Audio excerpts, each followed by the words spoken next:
Donnie and Dolly, the team is supported by ableauctions.ca. Closing your business? We can help.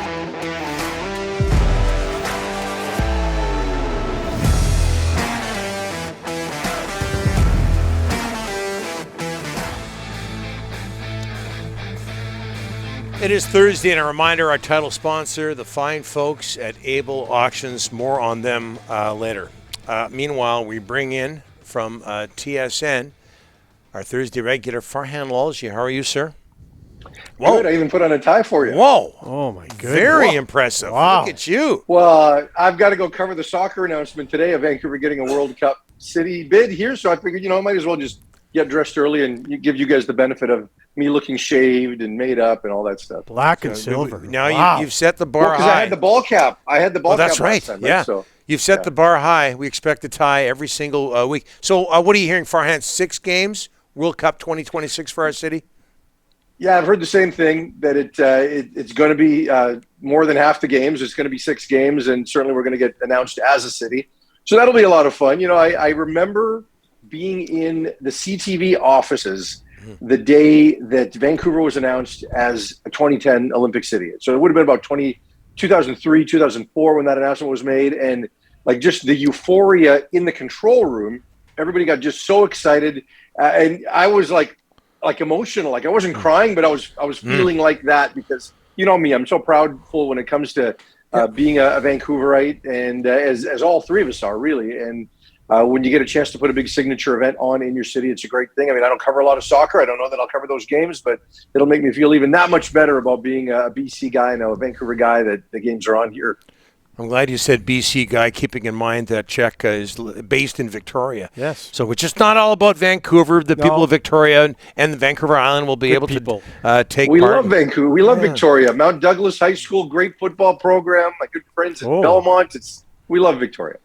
Absolutely. Hey, we haven't talked to you since Saturday. It's been almost a week since the Lions put on such an impressive show. What impressed you the most about what the Lions were up to on and off the field last weekend? Oh, forget that. It's what have you done for me lately? What's coming up in 2 weeks? But honestly, it was great, right? And as good as Nathan Rourke's performance was, and as good as just a complete win that they turned in and delivering in a big moment as far as fans and promotion and hype, it's just what happened before the game. And truly not even the concert, but what happened before that outside. Mm-hmm.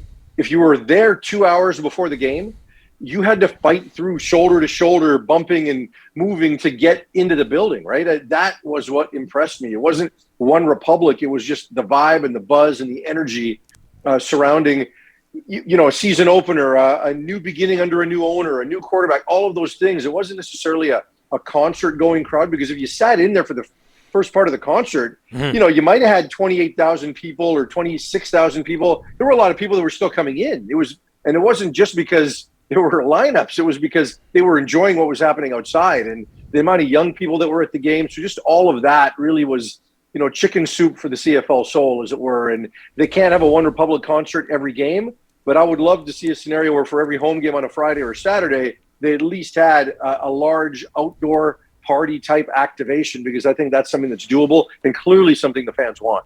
Fran, the thing that may have impressed me the most wasn't what happened before the game or during the game. It was after the game. They instantly, on social media, started promoting the game on the 25th. It's going to be the Diversity is Strength contest, Argos and Lions at BC Place. Do you think what we saw Saturday, I know a lot has to do with what happens on the field, but do you think it's sustainable?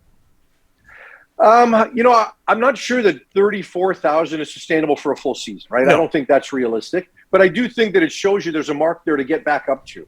And I think that that's where you should set goals, right? And so many other things factor into that. You talk about the success of the team, the amount that they're going to put in on a promotional level. And certainly Amar Doman has given every indication that he's going to invest in those areas. The league has to matter, right? I mean, it's got to be exciting all the way around. People have to be able to watch all games and feel good about coming to the park, and it's worth your time and not just your money, but also your time. So, I think that tells me that all season long we should be hovering around 25,000, right? Like yeah. they should be close to filling the lower bowl. If you got 23 to 25,000 for every home game, and then maybe you open up the upper deck against Saskatchewan, and then if they continue to play well and get into the playoffs, you could open up the upper deck for the playoffs. And I think those are modest, reasonable goals. I don't think people should feel that if they're not opening up the upper deck for that game on the 25th, there's some sort of failure. But it should set the bar a lot higher than what we've seen the last couple of years. So 23 to 25, I think that's a win for this year, but eventually you can strive for more. Farhan, the guy that I was happiest for was Nathan Rourke. You know, covering this league for 20, 30 years, Canadian quarterbacks haven't had a lot of chance in the CFL. It's just the way it's been going back years and years. Not only did he – so here's the opportunity. Lights are on. 25 of 28, 3 touchdowns. Man, he was impressive. Hoping this guy keeps doing what he did on Saturday.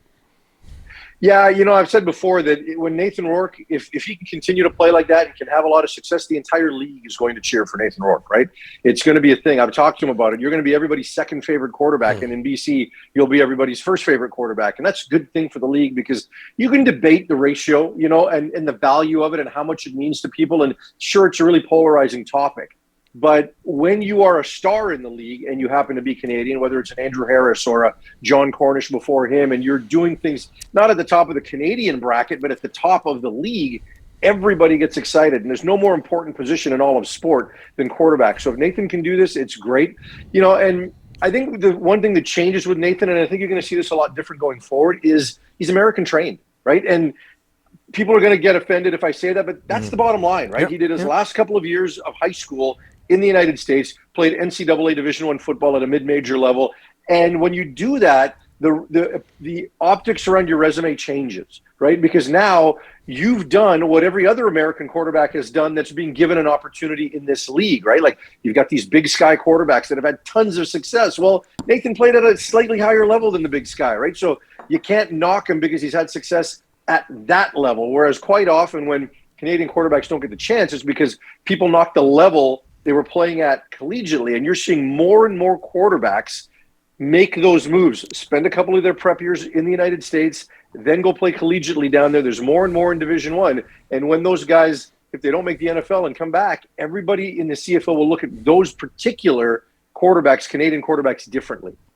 The only negative for me from the weekend is, you got this huge momentum, this wave, but now you got to take a week off. Is the bye week going to hurt them? Doesn't have to, because as I've said on social myself, hey, look, they're undefeated no matter what, for the 25th. And you got 2 weeks to promote it, right? And you talk about the diversity campaign and, whatever else they do, they now have time to do that, right? And hopefully the games this weekend starting tonight are entertaining, because if you're a casual CFL fan and you watch the Lions, and that was an entertaining package, even though it was a blowout, and then the first 2 games of the weekend, it was way more entertaining than any football we saw last year in the regular season. So maybe you'll flip on a game on TSN and watch some of that, and then that will help promote your interest to coming to games next week. So yeah, it'd be great if they could have played this week, built some more momentum around another win or an interesting performance, but they're not going to lose, and you got 2 weeks to promote. So just view it that way. Farhan, very quickly, I know you got to run, but 6 months since Jim Rutherford took over as president of the Vancouver Canucks, not many moves, although there have been a lot of moves when it comes to management personnel. What's your report card look like? So far, so good. And, truthfully, this is also a referendum on ownership as well. And I say that because for the longest time, I don't think we believed in this market that ownership was going to be able to commit the resources. Yes, everybody pays the same salary cap. We get that. But in terms of building out a professional style management team that you're seeing more and more of around the league, and to commit more on the player development side, on the analytics side, and all of that. So, Jim has made sure that he's taken advantage of those resources, brought in quality people, created a diverse environment with a lot of different experiences and voices, which I think is going to be positive. From an acquisition standpoint, we liked what we saw at the trade deadline, right? Just a few subtle moves that worked, that lead us to believe they're equipped to make those kinds of decisions. But really, for us, let's wait until the end of this month and the start of the free agency period, and then we're going to give the real report card. Off to work you go. Not that this wasn't work, but off to TSN work. It's always fun when I talk to you guys. This isn't serious. We just have fun. All that's missing is some crown Come on, Rick, next week. Send some. All that's missing is a red tie or the silver. It's not good. I don't like that. Oh, it looks good. He looks sharp. No, it doesn't look good. Who's got a silver tie? No one's got a silver tie. It's not possible for Farhan to look bad. Look good, buddy. No. Thanks for this. Thanks, Donnie.